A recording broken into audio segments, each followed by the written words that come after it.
melepaskan seluruh tubuhnya sampai tiba-tiba seorang pria kecil yang terbentuk sempurna muncul dari permukaan. Kira-kira seukuran kuku bocah itu, pria merah kecil itu berdiri tegak dan memperhatikan sekelilingnya. Tidak hanya orang kecil ini memakai sepatu boot, dia juga memiliki ransel dan helm di kepala miniaturnya, semuanya terbuat dari Play-Doh. Nyatanya orang kecil ini terlihat seperti salah satu mainan tentara kecil hijau yang dimiliki ayahnya ketika dia masih kecil. Prajurit kecil itu mendongak dan melihat bocah itu menatapnya, melompat mundur ketakutan. Bocah itu tertawa, dia menduga dia pasti terlihat sangat menakutkan bagi seseorang yang begitu kecil. Dia tersenyum pada pria tentara kecil itu. Pria tentara kecil itu dengan sangat perlahan menurunkan badan hingga berlutut, meraih ke bawah Play-Doh tempat dia berdiri. Tangan kecilnya yang merah tampaknya meraba-raba mencari sesuatu di dalam malam. Dengan terpesona si bocah menatap dekat saat Play-Doh di bawah tangan prajurit itu berubah menjadi sebuah pistol. Tentara itu mengangkat pistol merah kecil ke bahunya dan mengarahkannya langsung ke mata si bocah. Dia menembak dan yang mengejutkan, si bocah sesuatu keluar.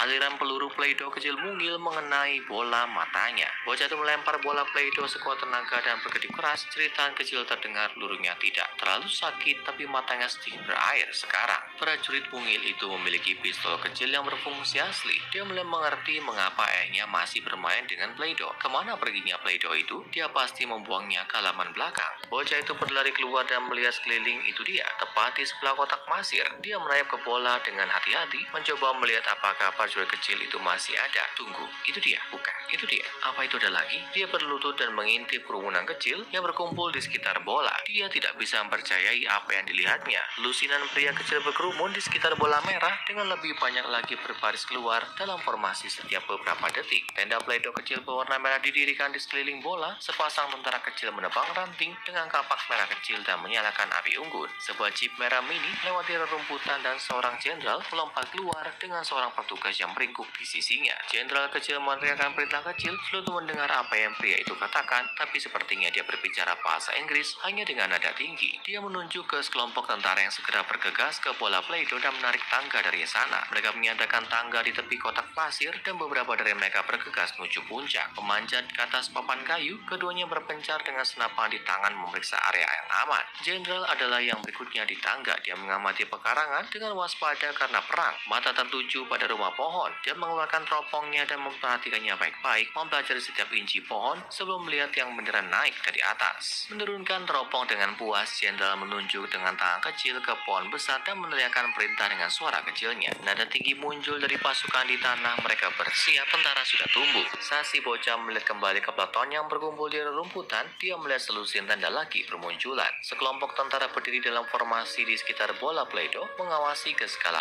arah. Dan di sana seorang tentara duduk di atas biji pohon X sambil menangis. Helm di tangannya, dia menangis dengan jelas. Ada palang merah di tenda di sebelahnya. Itu pasti tenda medis. Bocah itu berjongkok dengan posisi merangkak dan mengintip ke dalam tenda. Di sana di tempat tidur merah kecil, dikelilingi oleh perawat merah kecil, terbaring seorang prajurit. Kakinya bengkok dan dia menangis kesakitan. Seorang dokter mendekat dan memberinya kabar buruk sebelum menyiapkan gergaji. Bocah itu duduk kembali, dia tidak bisa menonton. Teriakan nyaring bergema dari tenda cukup keras untuk meredam keributan di sekitar perkemahan. Bocah itu mengenali cerita yang sama yang dia dengar ketika dia melempar Play-Doh keluar dari pintu. Prajurit pemberani pertama itu membela saudara-saudaranya dari raksasa.